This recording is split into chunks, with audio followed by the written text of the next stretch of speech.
আসসালামু আলাইকুম। তো আজকে আমি বাসায় চলে আসছি। তা এখন আমি বাসায় আসার পরে দেখি বাসায় শাপলা নিয়ে আসছে। তো শাপলা দেখে আমি খুব খুশি হয়ে গেছি। তো এই যে শাপলা এখানে নিয়ে আসা হয়েছে। তো শাপলা হয়তো অনেক সকালে আনছে, যার কারণে এই যে শাপলার ফুল টুল সব মারা গেছে। তো চিংড়ি মাছ দিয়ে রান্না করা হবে, চিংড়ি মাছও ভিজানো হয়ে গেছে।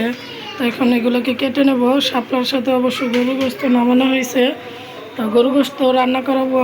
তো এগুলোকে এখন কেটে নেব। আমার মেয়ে আজকে অনেক খুশি, আমি আজকে 7 দিন পরে বাসায় আসছি। আমার এই যে ছোটো মেয়ে হাঁটতেছে, যে আমার ভাগিনাও হাঁটতেছে, তারা আজকে অনেক আনন্দিত। হ্যাঁ মা, ওই যে সিনামণি নাচতেছে। জি আম্মু, লা লা লা। এই যে ছোটো মেয়ে, ওরা আজকে অনেক খুশি। এখানে আমি রান্নাঘরে শাপলা কাটতেছে আমার বোন। তো শাপলা কাটা হলে শাপলা রান্না বসিয়ে দেবো। তো এই যে শাপলা কাটা চলতেছে। এখানে সেই শাপলাগুলো কেটে নেওয়া হয়েছে। তার এখানে কাঁঠালের বিচি। তো এই কাঁঠালের বিচি দিয়ে শাপলা রান্না করব। তো শাপলা রান্না করার আগে শাপলাগুলোকে একটু ভাপ দিয়ে নিব। তো শাপলাগুলোকে এখন কড়াইতে বসিয়ে দিচ্ছি ভাপ দেওয়ার জন্য। তো এই শাপলাগুলোকে ভাপ দিয়ে নিলে পানিটা, কালো পানিটা ঝরে যাবে। তো সেই পানিটা ফেলে দেবো। আর শাপলাটাও খুব সুন্দরভাবে রান্না করা হবে।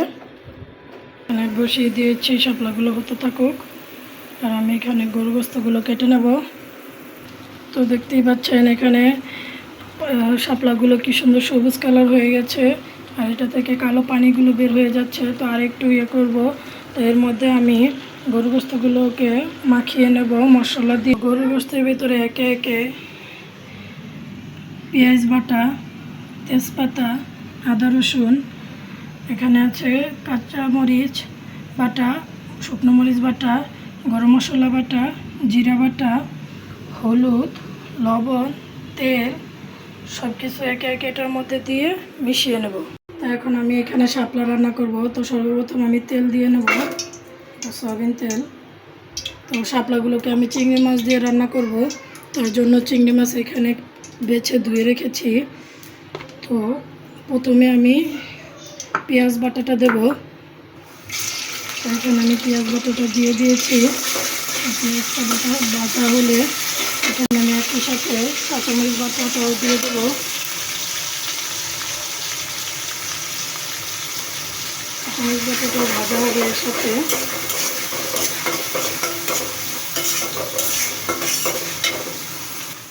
তো এখানে আমি গ্রেভি করার জন্য একটু পানি দিয়ে দেবো। তো পানি দিয়ে দেওয়ার পর এখানে আমি হলুদ, পরিমাণ মতো হলুদ, বেশি দেবো না, অল্পই দেবো। তারপরে হচ্ছে মরিচ বাটা, শুকনো মরিচ বাটাটা দেব। তারপরে জিরা বাটা,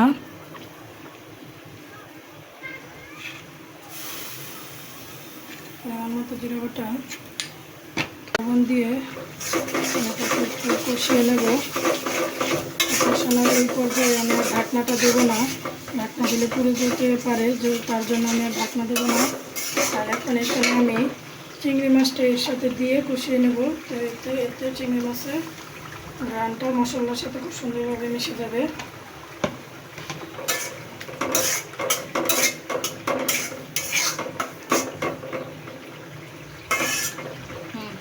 তো এই পর্যায়ে আমি কাঁঠালের বিচিগুলোকে আগে দিয়ে দেবো, নয়তো কাঁঠালের বিচিগুলো পরবর্তীতে সিদ্ধ হতে পারবে না। তো কাঁঠালের বিচিগুলোকে দিয়ে আমি এখন ঢাকনা দিয়ে দেবো সিদ্ধ হওয়ার জন্য। তো এখানে আমি সব কাঁঠালের বিচিগুলোকে ঢেকে দিয়েছি। আমি এগুলোর মধ্যে শাপলাগুলোকে দিয়ে দেবো। তো দিয়ে ভালো করে নাড়াচাড়া করে নেব। কাঁঠালের বিচিগুলোকে আমি খুব সুন্দরভাবে কষিয়ে নিয়েছি। শাপলাগুলো একটু এর সাথে মিশিয়ে একটু সামান্য পরিমাণ পানি দিয়ে আমি ঢেকে দেবো। আর এই পাশে আমি গরুর মাংসগুলোকে সব মশলা দিয়ে মেখে রেখেছি, ম্যারিনেট করে রেখেছি। ম্যারিনেট করে রাখলে গরু গোস্তগুলো রান্না করতে খুব সুবিধা হয়, আর গোস্তগুলো খুব সুন্দরভাবে সিদ্ধ হয়, আর গোস্তের মধ্যে খুব সুন্দরভাবে মশলাগুলো ঢুকে যায়।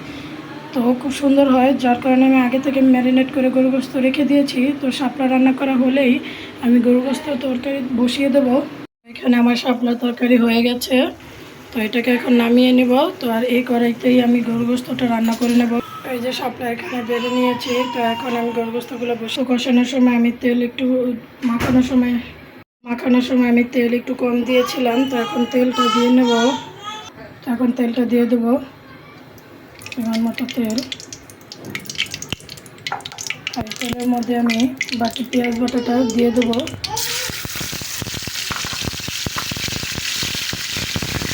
এখানে কাঁচামরিচ বাটাটাও দিয়ে দিলাম। আর এই পর্যায়ে আমি এখন গরু গোস্ত মাখাটা দিয়ে দেবো। দিয়ে আমি সুন্দর করে নাড়াচাড়া করে নেব। তো আমি যেই বলে গোস্তটা মাখিয়েছিলাম সেই বলটাকে সুন্দর করে ধুয়ে একটু পানি দিয়ে তারপরে পানিটা গোস্তের মধ্যে দিয়ে দেবো। তো আস্তে আস্তে কষতে থাকবে। আর আমি এত হাই হিটে মাংসটা রান্না করব না, হাই হিটে রান্না করলে দেখা যায় মাংসটা ভালো করে সেদ্ধ হয় না। তো একটু কম আছে আমি মাংসটাকে এখন কষিয়ে নেব। এরপর যে আমি ঢাকনাটা দিয়ে এখন সুন্দর করে ঢেকে নেব। আর আমি এখন শুধু এখানে এই গরম মশলা বাটাটা দেওয়া বাকি। তো এই গরম মশলা বাটাটা আমি কষানোর শেষ পর্যায়ে দিয়ে তারপরে ঝোল দিয়ে দেবো। ওটাকে সুন্দর করে ঢেকে দিলাম। এখন আমি অন্যান্য কাজগুলো করে নেব। তো দেখুন এখানে গরু গোস্ত কষানো হচ্ছে। এখন আমি গরম মশলা বাটাটা দিয়ে দেবো। এখানে মরিচ বাটার সাথে গরম মশলা বাটাটা এখন আমি দিয়ে দেবো পুরোটাই। তো এতে সেন্টটা খুব ভালো থাকবে আর মশলাটা খুব ভালোভাবে মিশবে। এখন তো যদি শুরুর দিকে দিতাম তো সেন্টটা তো থাকতো না। তো এই সেন্টটা আমরা সবসময় এরকমই করি, আমরা আনার মশলা খেতে পারি না। তো যার কারণে আমি সবসময় বেটেই তরকারি রান্না করি। গরু গোস্ত বা অন্যান্য কোনো গোস্ত রান্না করলে এতে স্বাদটা আমার কাছে খুব ভালো লাগে। তো এখন দেখুন অনেক পানি উঠেছে কষানোর সময়ে। তো আমি একটু পানি দিয়েছিলাম, তো সেজন্য আরও পানি উঠেছে। তো এখন আমি এটাকে আরও কষতে দেবো। তো আরও কষানো হবে ভালো করে। তো কষানোর পরে আমি এখানে কাঁঠালের বিচিগুলো দিয়ে দেবো। তো কষানো একটু আগে মানে একটু পানি গ্রেভি গ্রেভি থাকার সময় আমি কাঁঠালের বিচিটা দিয়ে দেবো, কারণ এখানে তো ঝোল অ্যাড করা হবে। তো সে তখন পানি দেওয়া হলে এমনি সিদ্ধ হয়ে যাবে। এখন ঢেকে দেবো। গোস্তটা খুব ভালো করে কষানো হয়ে গেছে। তো এখন আমি কাঁঠালের বিচিগুলো দিয়ে দেবো। তো কাঁঠালের বিচিগুলো দিয়ে দিয়েছি। তো এখন নাড়িয়ে দেবো, নেড়ে তারপরে ঢাকনাটা দিয়ে আরেক কিছুক্ষণ কষানো হবে। তারপরে এটাকে ঝোল দিয়ে দেবো। তো আমি এত ঝোল রাখবো না, একটু গ্রেভি গ্রেভি রাখবো। এখন এটাকে আরেকটু 5 মিনিটের মতো ঢেকে রাখবো কষানোর জন্য।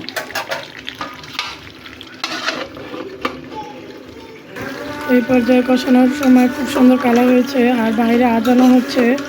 ওই সারা আজান দিয়ে দিয়েছে। তো রাতের খাবারের জন্য এগুলো তৈরি করছি। আমার বাসায় আমার বড় আন্টি আসবে, তো সেজন্য একটু রান্না করলাম ভালো মন্দ। তো আন্টি অনেক দিন ধরে কিছু খেতে পারছে না, সে একটু অসুস্থ। তো ভাবলাম নিজের হাতে একটু রান্না করি, অসুস্থ হওয়ার সত্ত্বেও আমি আজকে নিজের হাতেই রান্না করলাম। তারপর ভাইয়াও আমার হাতে রান্না ছাড়া অন্য কারো হাতে রান্না খেতে পছন্দ করে না বেশি একটা। তো সেজন্য নিজের হাতে কষ্ট হলেও রান্না করলাম। তো এখন আমি কষানো খুব সুন্দরভাবে হয়ে গেছে। তো এখন এখানে ঝোল অ্যাড করে পানিটা অ্যাড করে ঝোল বানিয়ে নেব। তো বেশি ঝোল দেবো না, কারণ অনেকক্ষণ কষানোর মধ্যে গোস্তটা খুব সুন্দরভাবে সেদ্ধ হয়ে গেছে। তো এখন এখানে পানি অ্যাড করে দেবো। তো পরিমাণ মতো ঝোল দিয়ে দিব। এখানে পানি দিয়ে দিয়েছি। তো আর একটু সামান্য পরিমাণে পানিগুলো দিয়ে দেবো। তো একটু গ্রেভি গ্রেভি রাখাবো। তো এখন পানিটা একটু কম হয়েছে, তো আর একটু পানি দিয়ে ঝোলটা আর একটু বানিয়ে নেব। এই এতটুকু পানিতেই চলবে আমার। তো এখন আপনাদেরকে দেখাবো কেমন হয়েছে রান্না। তো দেখুন এখানে আমার গরু গোস্তের রঙটা কত সুন্দর হয়েছে। তো তরকারি রান্না হয়ে গেছে, এখন আমি নামিয়ে নেব। করে দেখাবো কেমন হয়েছে। একটি গোস্ত আমি এখন খেয়ে দেখাবো।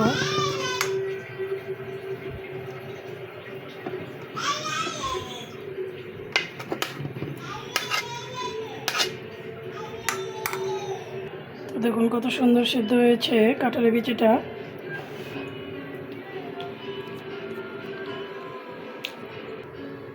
তো খুব সুন্দর সব কিছু ঠিকঠাক আছে, লবণও ঠিকঠাক আছে। তো গোস্ত খুব সুন্দরভাবে সিদ্ধ হয়ে গেছে। কাঁঠালি বিচি দেওয়াতে খুব সুন্দর মজা হয়েছে, তো খুব সুন্দর হয়েছে। তো আজকে এ পর্যন্ত। আপনারা সবাই ভালো থাকবেন, সুস্থ থাকবেন, আমাদের চ্যানেলটি সাবস্ক্রাইব করে আমাদের পাশেই থাকবেন। আল্লাহ হাফেজ।